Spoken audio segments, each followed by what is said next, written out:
With Kroger brand products from Baker's, you can make all your favorite things this holiday season. Because Kroger brand's proven quality products come at exceptionally low prices. And with a money-back quality guarantee, every dish is sure to be a favorite.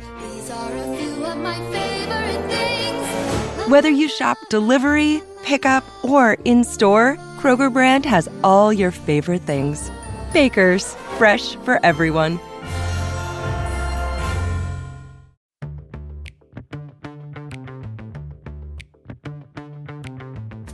Hey, it's Christine from Storyworthy. Today on the show, actor Vince Van Patten talks about his lifelong love of poker, his new movie coming out this weekend, 7 Days to Vegas, and his dad, the infamous Dick Van Patten. And as a little gambler myself, I was just always looking for action. I had to go to school and I'd pitch quarters against other kids, to get some action. Listen, in the 90s, my game started getting bigger and bigger. And my father was playing it in the 90s. And it went from a game that you could win or lose $2-3 grand to a game, in 2005 and 6 where you could really lose a car. Look, it's 280 miles from the Valley to Vegas. That's what the bet is all about. Can you do it in 7 days? Today on the show, actor and commentator of the World Poker Tour, Vince Van Patten talks about all things poker. Stay close. Hey, this is Vince Van Patten, and you're listening to Storyworthy.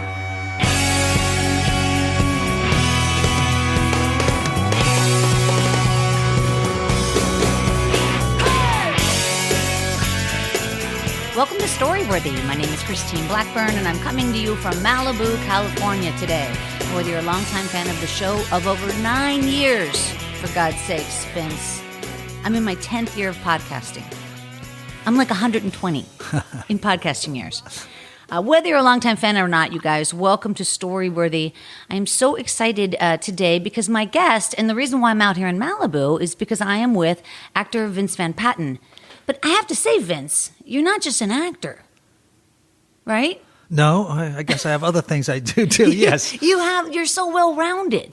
Like you have so many interesting things going on in your life. I mean, you're not at all one-sided. There's obviously there's the acting, but there's the tennis and there's the producing and then there's the poker and right. There's so much happening. Lots happened, yes. I have many chapters in my life. I was a child actor, and then, like you said, I went on the professional tennis tour, and I was in the top 25 in the world and played all around the world for 10 years. I've had a crazy life, but I haven't always been successful in everything I do, obviously. So many different failures, but along the way, I wind up doing something, and it kind of clicks again. Yeah. So I've been very lucky. Yeah, but it's just really interesting. Like, honestly, I feel like I grew up with you because you were always on my TV screen. Yeah. As a kid. I mean, I remember just all those little parts you would do. The Courtship of Eddie's Father, Love Boat, Fantasy Island.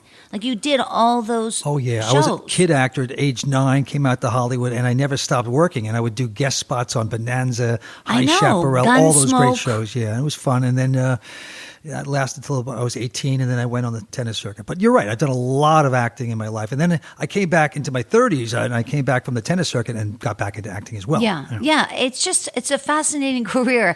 And I guess, I'm from Pittsburgh, Pennsylvania, and I sit there, with my brothers and sisters, and we watch, the evening lineup of Love Boat, Fantasy Island, whatever. And you would see Van Patten a lot, not just you, but you'd see your dad. And it was just kind of like, I feel like I almost grew up with your family. Yeah. Well, my brother Jimmy Van Patten and Timmy Van Patten, they're all actors. And so it's been a clan. So that you can't get away from us, from those old shows. By the way, I love watching the station. What is it? I forget the name of the station, but it's all the old classics. Old stuff, yeah. And it feels good. It's not, I don't even want to watch my own stuff. It's kind of embarrassing. But when I look at those old shows, you get a good feeling about it. I don't blame you. Very relaxing. You got a lot under your belt, and also it's an escape from what's going on right now. That's true. You know what I mean? Exactly. You watch yourself an old Courtship of Eddie's Father. All your cares just drip away. That's right. But today you bring forth the topic poker, and I know you do have a lot of poker in your life because you're the host of the World Poker Tour. Yeah, season 18 we're going into. On the World Poker Tour. I've been the host and commentator. Yeah. I just feel like it's so apropos. The movie we're going to talk about today, 7 Days to Vegas, it's so apropos that you are the host of the World Poker Tour, and there is so much poker in your life. You're like the face of poker. Yeah, well, thank you. And I've been playing poker since I was 10 years old. Yeah. My father, Dick Van Patten, was a great actor and a gambler. And he loved all forms of gambling, the horse races and poker. Really? And he had 2 to 3 poker games a week at his apartment in the Valley, the Sherman Oaks, with all kinds of people. And as a kid, I would watch these people play, and they were playing for nice stakes. Now, this is before poker got popular, and no one knew about poker. No one cared about it, right? I grew up playing penny ante, and my parents had their poker night on Saturday nights, and the stakes weren't high, but I remember the games. It was like all the fun games, like no peek and baseball, and everything was wild. Exactly. And they're listening to Sinatra, and everybody's smoking cigarettes. It was like a beautiful era. It was. And my father used to play, and I used to watch him play. And he said, one day he went, you want to learn? I was about 13, 14. And you want to learn? I said, yes, I love the game. And I'm watching at night in the hallway. And he finally said, okay. And he teaches me how to play. And he was a good player. Yeah. And I learned the game, and I kept watching. And at age 14 and a half, he said, okay, you've watched long enough. You're good enough. Get in the game. I said, what? Really? Okay.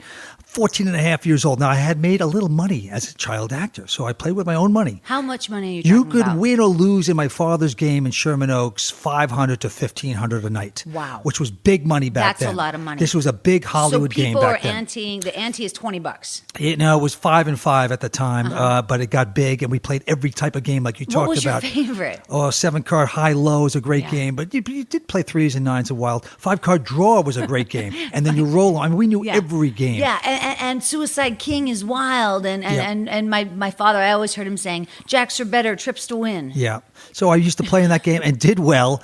And eventually, when I was 16, I loved poker so much that you couldn't play legalized poker except for in Gardena, California. Yeah, they had poker houses. They had about 6 poker houses, and everybody would go there. You would deal your own cards. What? And and you'd play crazy games.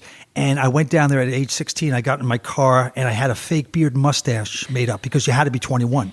They were very strict. And I would put on this stupid fake beard mustache to play. And it worked? And I would be dealing cards. It worked. I won. Sometimes I lost them. No, they look at you, and they look at me closely, and they would look at me like, he's a little freak. Yeah. What is this? What is this thing? Yeah. And then a cop would finally come over and say, Are you 21? I'd say, and I'd look at him, and I had a go-to answer. I'd say, 21. I said, I'm 32. I'm a professional jockey at Santa Anita. How dare you? Wow. And they would, okay. Wow, that is so smart. Whatever. So first of all, you're a child actor, and you pull that out of your hat. Yeah. And you're small because you're a jockey. Yeah, I was a jockey. I would never have questioned that. Went to Vegas with my buddy when I was 16 with the same beard and mustache. We drive there. My parents didn't know. 11 o'clock at night with $17 worth of change. And we get to the MGM Grand, and we're going to play slots, right? And we get there after 4 a.m, and I put on the goatee, and he puts on the mustache. We share it. Yeah. He was 16, he looked 12. So he's got this thing on, I got mine on. We play the slots. We lose everything in an hour. Oh okay, my gosh. We're broke. It's 4 or 5 o'clock, and we don't know how to get home. We're out of gas, of course. We're idiots, right? How do you think we did it? This is horrible, but we had to go into the fountain. There was a fountain at the MGM Grand back then with coins in it. Swear to God, jumped in there. You stole coins. We did. Did you ever tell your dad that story? Yes. Why didn't you tell him the first part when you went? Why didn't you just tell him from the get-go that you were going there? In other words, if he was so supportive of your gambling habits, would he have cared? Didn't know. Parents didn't know what you were doing back then. It's true. When you're 16 years old, if you have a car, you flew around, you did whatever you want, you lied to your parents. I didn't lie much. I would never. But I just didn't tell him certain things. The communication wasn't there. It wasn't like texting and cell phones and stuff. Exactly. So then I graduated from there, and I've always moved up my game, and it's been fun. And then in the 90s, when I came back from the tennis circuit, which I played for 10 years, I started having a game. I started having another game with my father. I am so impressed by your tennis career because I play 3-4 days a week. I love tennis. Oh, it's great. Totally my game. And I'm so enthralled that you beat McEnroe twice. I did. I was top 25. I was the ATP Rookie of the Year. And you won that big game, the Seiko in Japan. Biggest indoor tournament in the world. Yeah. Right. And so I just trying to get my head around that. Yeah. Because acting is one thing, and you did all these guest roles, but then tennis, I mean, I could see the correlation between poker and tennis, but not so much acting in tennis. No, it had nothing to do with it. So I was not a good junior tennis player. I was a hack. I was hardly ranked in Southern California, so no one ever gave me a chance to make it on the pro circuit. I don't know how it happened. It came out of I got better when I was 18 or 19. I started lifting weights. Did you go down to Florida to train? No, or nothing like that. People do. We went to one coach. I was self-taught. Went to one teacher. My father said, "Take this. How do you think he's going to be?" He said, "At very best, he'll be a good club player." That's what the coach said. So I never had lessons. Anyway, long story short, I think I got in the top in the world because of just anger, because everyone said, you can't do it. They laughed at me. They laughed. And I think out of anger, I pushed myself to a different degree and believed in myself. And I think at the right time, I could hit the right shot. I just have an inner faith that I can make the shot and gamble. And that sort of moves over into poker too. I was a good player because I see the I will competition take chances between, in gambling. I see that competition. Yes. I see that correlation. Yeah. But I'm just thinking about, like, it seems like as an actor, you'd be somewhat privileged, especially growing up with the family you grew up in, and you're kind of privileged. Now you're going to put yourself out there because tennis is hard. That training is hard, and you can't fake it. What else could I do? I love the game. It was fun. I love the competition. I love getting when you get beat and then you come back and you can beat the guy 6 months later. Yeah. It's beautiful. And the game itself is so pure and there's no politics whatsoever. I know. If you're good, they have to give you that ranking, which I loved it. Yeah, and nobody cares about the language being spoken. No. It's the same across the world. The court is always the same. Yeah. Now, you don't have a tennis court, or do you? No, I ran away from the game. Now I like going to public where do you parks play? and Malibu. We have the Malibu Racket Club. Oh, yeah. So I'll play I've a little played bit at there. Pepperdine several times. It's great. Yeah, that's a great place to play. They've got Sure. 20 courts. Of course, yeah. I also felt like even if I had all the money in the world, I don't know if I would have my own tennis court because I feel like part of the game is the community. So true. Me too. You I know don't what I like mean? having my own court because you're isolated. I'm playing, this is fun, one person across the net. I want to be where people are. I want to watch them. I want to look at them. You have here's lunch an example. there. I like clubs. Me too. Here's an example. I play a lot, and Gavin Rosdale of the band Bush used to play right next to me for years, and we didn't know each other, but I thought we gave each other like a hello, kind of a friendly. And then one day I don't see Gavin anymore at the courts, and then I read that he and Gwen Stefani bought this house and they have a tennis court, and now I'll never see him again. And I like to think that he misses me. I mean, I'm not saying sure he he does. But he works out with my brother all the time in the Valley at his court. Well, So ask him we if he know misses Gavin. Christine. Absolutely. But I love public tennis courts as well, not just clubs, because they're wide open. There's no backdrops. Well, that's and you Vermont see Canyon. everybody. Yeah, So that's it's Vermont very social. Canyon. Yeah. And it's also, especially where I play, the canyon, I mean, there's coyotes and there's rattlesnakes and there's nature and it's all happening. Anyway, I'm thrilled that you're here. By the way, I have a note here. I wanted to say your dad, by the way, was definitely, I mean, I love my dad, but your dad, the Shaggy DA, Freaky Friday, High Anxiety, those movies. Yeah, Spaceballs, and then 8 is Enough, of course. Were people jealous of you that was your dad? Like, people were like, you have the greatest dad in the world. He's like America's dad. Yeah, people loved him, and maybe they were, but he was a great father. Everyone thinks he was, after a while with 8 is Enough, that he was this just saccharine, very normal dad. Little did they know. Yeah, this he's man, got the poker tournaments going on in the care Valley. less about acting or acting nice. He was a great guy, nice guy, but he also was a colorful guy who loved the racetrack and poker and playing tennis. He would play tennis in the morning for 2 hours, jump in the pool, have a quick little lunch, go to the racetrack, and then he'd play poker all evening. Wow. That was his life. That's not a bad life, man. He loved it. That is not a bad life. Yeah.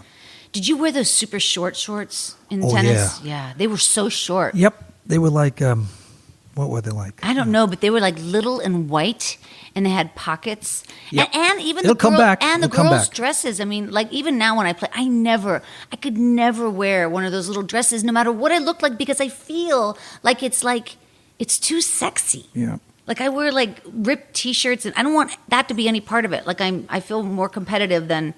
What do I look like if I was in a dress like that? I'd be like, what am I, in lingerie? Oh, gosh. This true story. In 81, I was playing at Wimbledon against the top seed.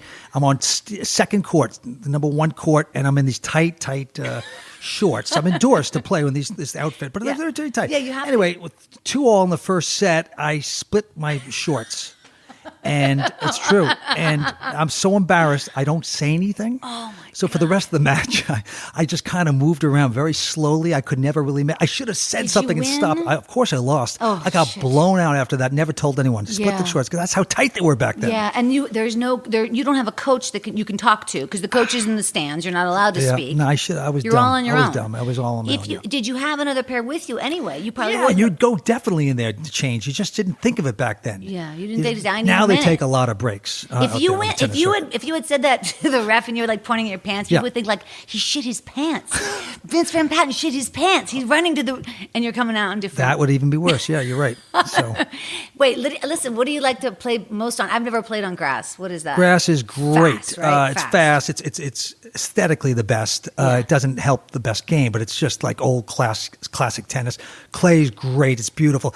I liked my best surface was indoor Supreme. I had all my huge wins on indoor Supreme. I just That's don't know just why. a hard surface. It's sort of a rubber indoor event. Interesting. Hard court's pretty solid too. Interesting. My boyfriend Rafael Nadal, he's the king of clay. Have you ever met him? I haven't. What a great I guy, like though. him so much. Oh. He does such good work. Yeah. I follow him on Twitter and the Rafael Nadal Academy, and he's just so solid. He's great. I love that guy. Yeah, you got to. Anyway, all right, you guys. So listen, we're going to get right now to your story about poker. Let's Yep. hear more poker stories. And All this right. is really all culminating is because we want to talk about your new movie coming out, Yeah. which 7 Days to Vegas is the name of the film. Yes. And what, to me, this whole movie comes down to, because I got to see the movie at the Palm Springs Film Festival, what the whole movie comes down to is that gamblers will bet on anything. Yep, for sure. And wrote this movie based on my true story of the game, my game that got very big in the 90s and then Yeah. the early 2000s. The game got bigger and bigger and bigger in Beverly Hills. A lot of it is fictionalized, but I did make, it wasn't about the players. It wasn't about the poker. It was about the side bets that we would make. Yeah. And one of the craziest side bets I ever made was that I could walk from LA to Las Vegas in 7 days for a lot of money. And they all came to watch. Yeah. And that's what this movie, 7 Days to Vegas, is all about. It's so fun because it's a road picture, but it's also a not a hitchhiking picture, but you're alongside the road the whole time and you're wearing a suit. I know.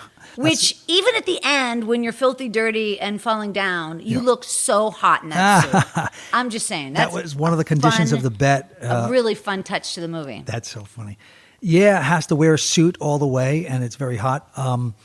Yeah, it's coming. It's getting great reviews. People love it. Oh, I know. Comes out September 20th, and then VOD video everywhere, iTunes especially, and Amazon. So It got some it's amazing fun. reviews. The Hollywood Reporter said, funny, fresh, insightful, and entertaining as hell. Yeah. That's what I felt like when I saw it. Oh, that's and great. obviously we're not giving away the ending, but there is a twist at the ending that is so damn great. Interesting, okay. People cheer La, la, la, out la, la, loud. la, la. You're Cheer not out saying loud. this. But people are cheering. Yeah, Seriously. okay. People are like cheering to the screen. I love those kinds of movies where it's like interactive. Yeah. And you have a great cast of characters in the film. Yeah. And some of the funniest shots to me are, your friends, the people and the guys in the bus that are following you. And you've got this shot, and it's like the square front of the bus, and you see the four heads of the people, Yeah, the yeah. driver and then the three other guys Yeah, or four yeah, other sure. guys. And That they're is, watching, and yeah. every character is so defined. Got a good cast. It's, Ross McCall, my wife Eileen Davidson. Oh, I know. Don Stark, Jimmy Je- Van Patten, Jennifer Jennifer Tilly, Tilly. John O'Hurley. I wanted to Chad see Lowe, more Jennifer Tilly. I mean, I she's know. in a couple of good scenes, but Yep. man, I could have watched even more of her. Paul Walter Hauser, who has really gotten very hot. And lately, you know who else is in there? Is a guy, Danny Danny Pardo. Pardo. Oh, he's brilliant. I did a movie with Danny Pardo. Did He's ya? such a talent. He is. He's such a talent. Yeah, I did a movie called Halloween Party with him. Oh, A that's couple of great. years ago. You also got reviewed by Richard Roper, and he said a charming, dryly funny, low-key gem.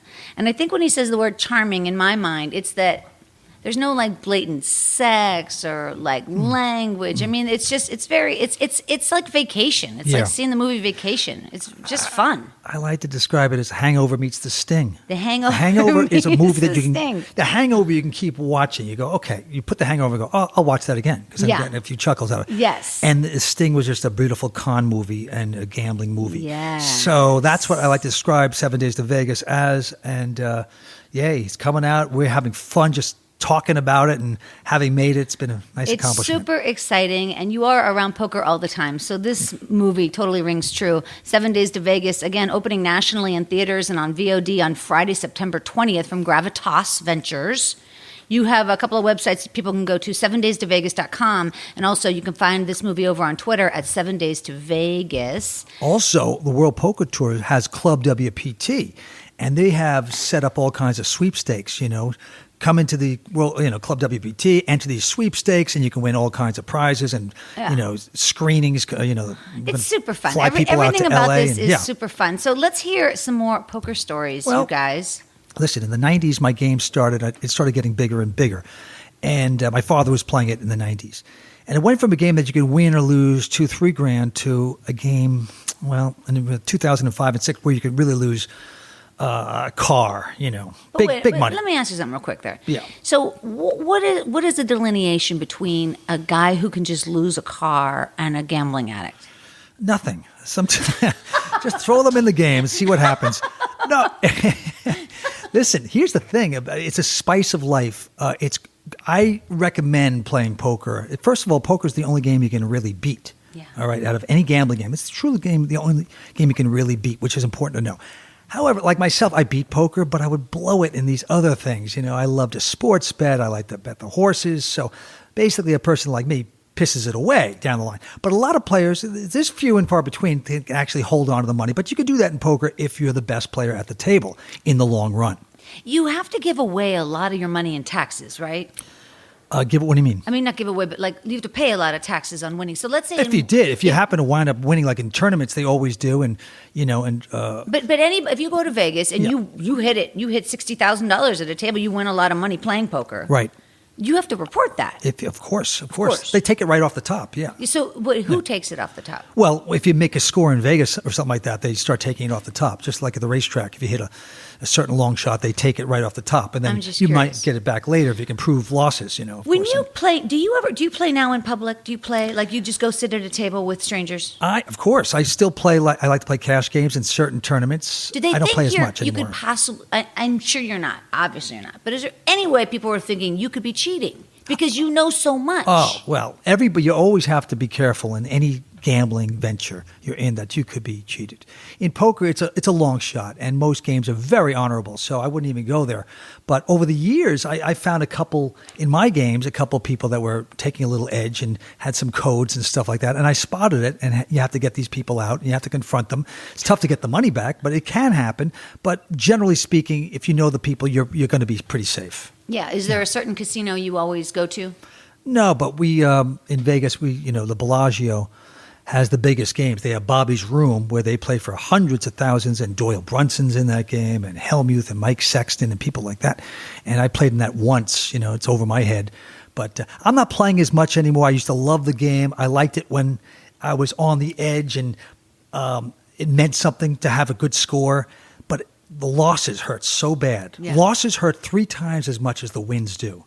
The win, it's, hey, oh, great, I won some nice money. This is terrific. But when you lose the same amount, it really hurts much, much more. So I've generally taken the needle out of my arm over the last 10, 12 years, and I'm happy. I'm finally happy. Yeah. I was happy then, though, too, I have to say. Yeah, no, I understand. It's just such a funny world, because obviously it's not just about the money. Obviously, it's about the intelligence over the game, or winning it's definitely on a higher level. It's not just about the money. Oh, the greatest thing in the world is to be able to play poker and outwit your opponents. Outsmart somebody. You're saying, I outwitted you. I outplayed you. I stole a pot. You were in front, but I knew that you weren't that strong, so I stole it. I bluffed you. I took that money away from you. That's an advanced play.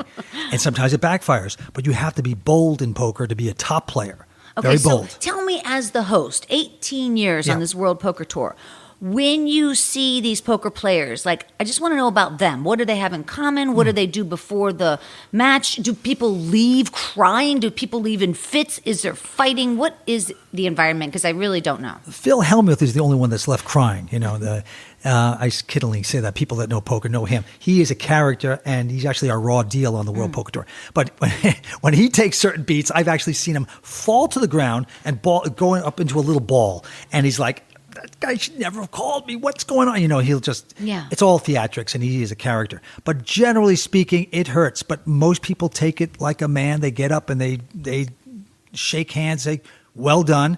Some have said, they start yelling at the opponent, how could you be in that hand? How dare you know? And they get mad. You Like, see in other all words, kinds of how reactions. can you be of in that course. hand? Like, you only have Yeah. a pair. How could you call me? Why Yeah. are you doing? Yeah. Why are you doing Yeah. this? Which is the worst thing in the world for the game of poker. You don't berate if you're a professional. Yeah. You never berate. You never chase the softer spots out of the game. Yeah. And a lot of these so-called pros, they can't help themselves. They have to be the big shot. They have to be the know-it-all. And that's wrong. And that hurts the game in the long run. But they don't know any better. What's a soft spot? Meaning that why call somebody out Yeah. on that? Well, because a soft that's spot. legal. Well, a soft spot would be the player is not a top player. He might give you some soft action that day, not mind losing. He'll play a little weak. I mean, why He's not a can't- strong you player. can bluff, but but people can bluff. That's part of the game. Oh, heck yeah. And So would they get yeah. mad at like a novice comes in? Some girl comes walking in the casino and she just like all knucklehead and she sits down but she's got the money. Yeah. She puts down, she wins. She They'd wins. be pissed. Oh, and then she leaves. They'd hate it.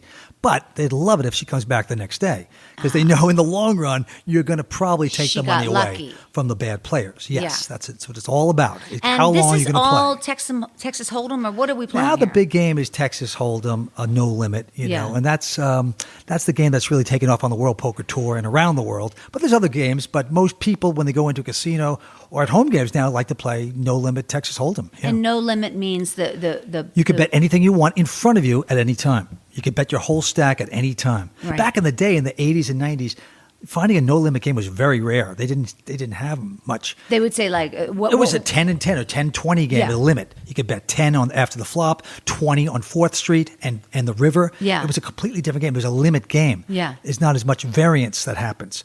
In a no limit, people can go broke in 3 minutes or people get rich in 3 minutes. People love that though. You personally, do you still like the little games like sitting at a bar and you're hitting that video poker? Do you do that? Hate video poker. Uh-huh. You know, that just gives you no, I mean, I don't even play it because it's an insult.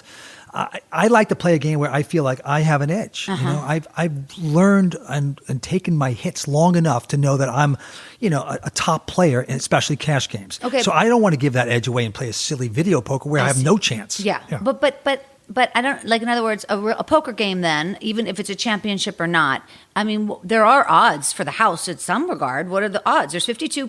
52 Well, they take a cards cut. and what? But what? So, oh, they take a They cut take of the a cut. pot. I Yeah, they see. take cuts of the pot, or they take I every see. half hour they'll take $9 from each player out of the game. So they got the So it's not like blackjack where they have to hit on 17, or there's these certain rules that they always have the edge, or like a lot of casinos where if you tie, they take it. exactly. It's not like that. This No. is just they take from the winnings. So that does make it more pure. It's very clean. In the Interesting. long run, they'll make the money. Everybody else will lose.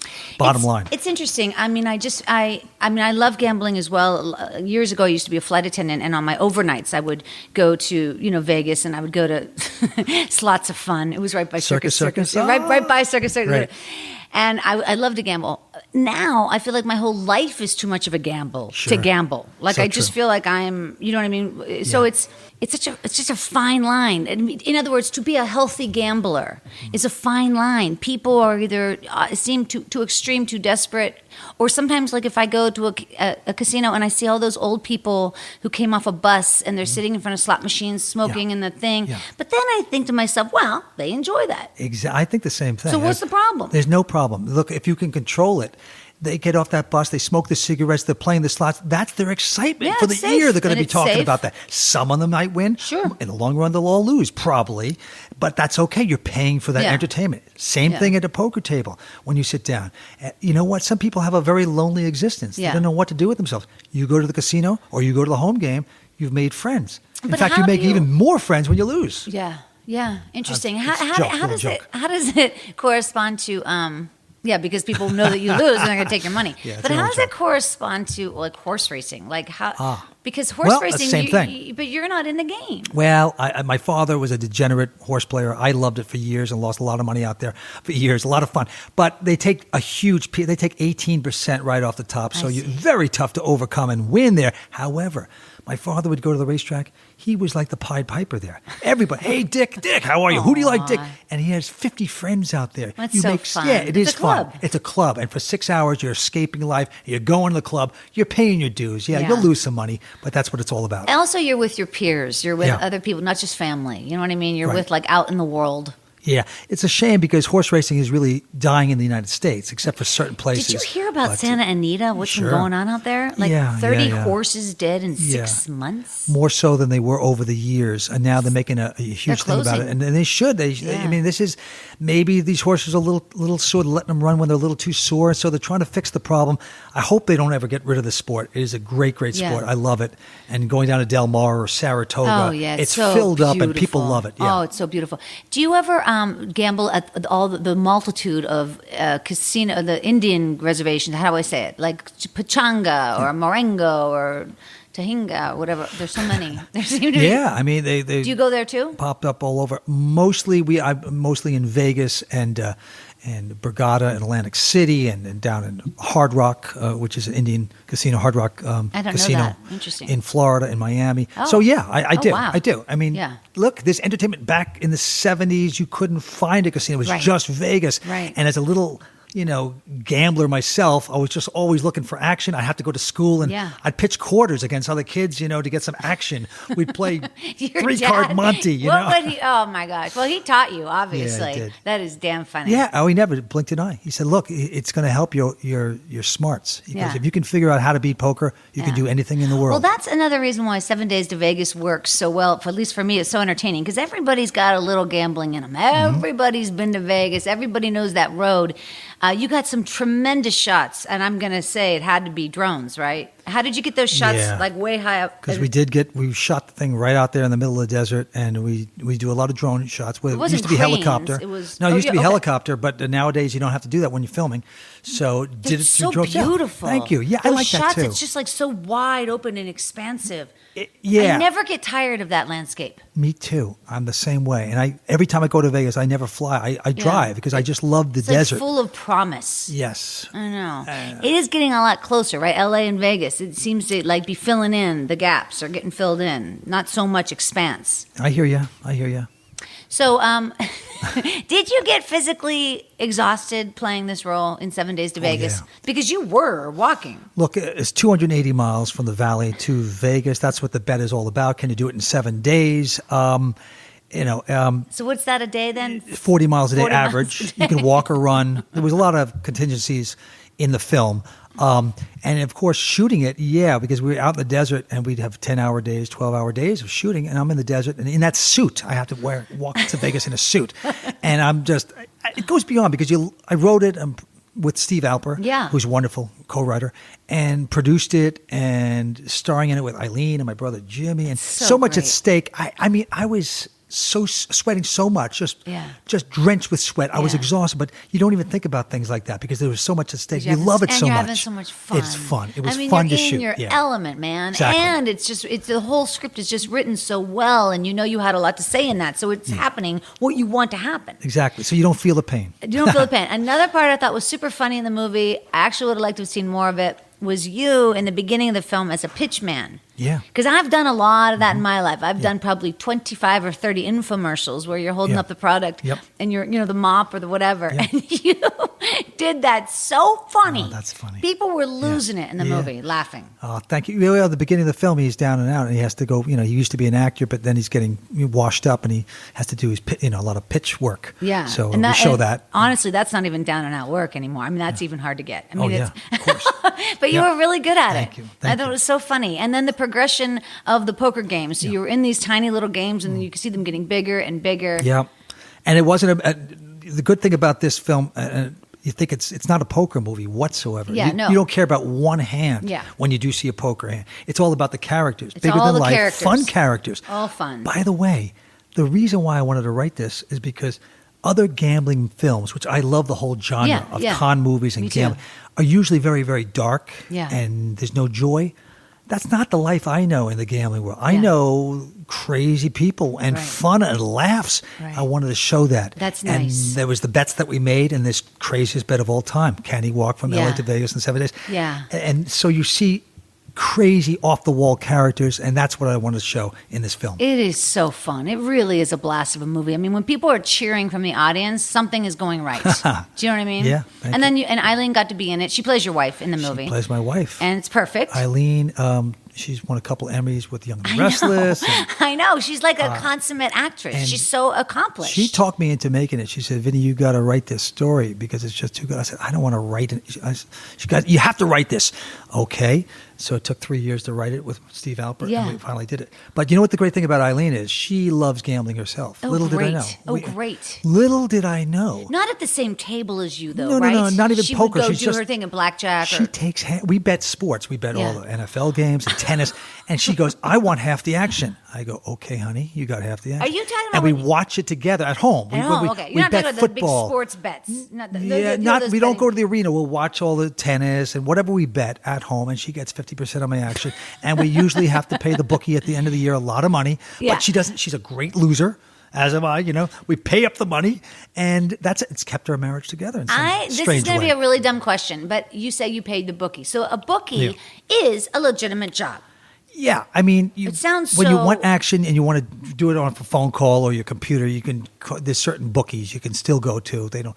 No, and but I'm all- just saying it's a legitimate job for them. For They them, pay yeah. taxes, and they're called a what? They're bookies. They're called a bookie. Some of them have, down to the Caribbean, and then they have people that will pick up the money for them in L.A.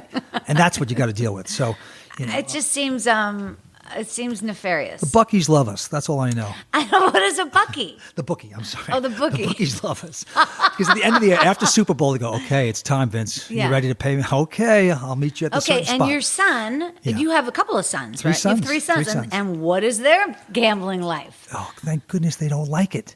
They don't like to gamble. I'm so That's it, relieved. man. They have some sort of interest. Yeah. I never pushed it, and for some reason they're just smarter than I was, Yeah. and they do not have the bug. I got know, it from I'm my teasing. father, and Yeah. my oldest brother didn't have that as much, Nels. So there you go. That's an interesting name, Nels. Yeah. Nells.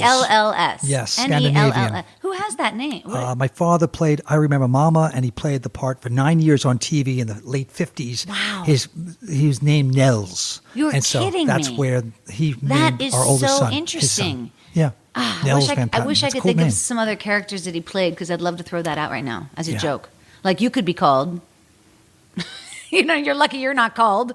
I'm trying to think of some other characters he played. Oh, my father Your played? dad, yeah. Some of the Oh. other characters. Oh, gosh, I don't even know. I know. It's too many to Yeah, list. But yeah, what yeah. was his name in It Is Enough? I don't remember that. Tom Bradford. Oh, yeah, Tom Bradford. He's and based on a Nancy real and his- guy. Yeah, Yeah, of course. that's Of right. course. Well, Tom wouldn't have been a bad name. No. Hey, listen, I'm so excited about this movie, 7 Days to Vegas. I have seen it myself. It is damn funny. It is enjoyable. Yeah. It is an enjoyable movie is what it is. I just love it. So best of luck with that. I really appreciate it. I love talking to you. This was so much fun. So much fun. Come down and play Story Smash sometime at the Improv. I will. You will laugh so hard. I'm telling you, it is 1 hour of tight, just fun. My game Okay. show. Yeah, you like to. I'd love to you do like, you like to gamble. You can gamble on the storytellers. We'll make it a part of the show. Okay. All right, you guys, listen, I've got to wrap it up. I want to thank you so much for tuning in today. Head over to storyworthypodcast.com. Would you do that? Because if you go to my website, all that other stuff falls into place. You know what I'm talking about? Story Smash, my other show, Screwed Up Stories.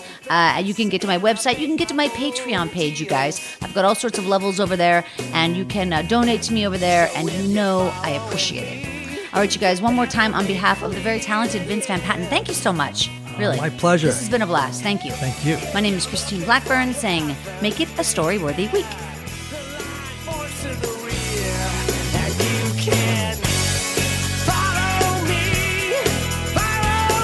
I'll take you down to the river.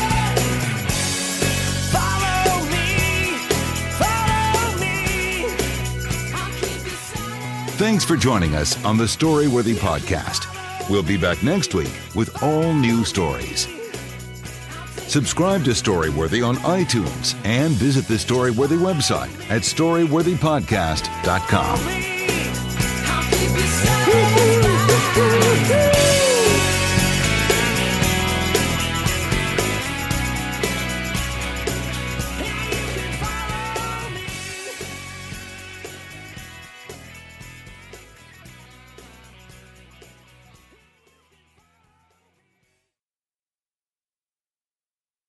Who's been perfecting small batch sausage for over 30 years? Uncle Charlie's. Whose delicious grillers are always fresh, never frozen? Uncle Charlie's. Who only uses 80% lean pork for superior taste and premium quality, whether you grill it, smoke it, or fry it? Uncle Charlie's. Okay, which sausage do Pittsburgh grill masters count on to impress friends and family?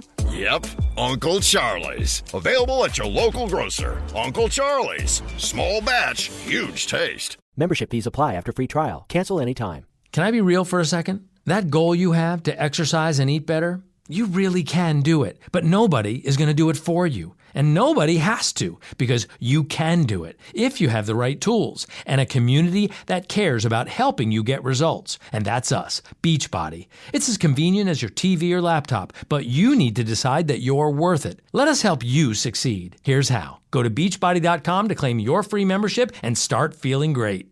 With Kroger brand products from Bakers, you can make all your favorite things this holiday season. Because Kroger brand's proven quality products come at exceptionally low prices. And with a money-back quality guarantee, every dish is sure to be a favorite. These are a few of my favorite things. Whether you shop delivery, pickup, or in-store, Kroger brand has all your favorite things.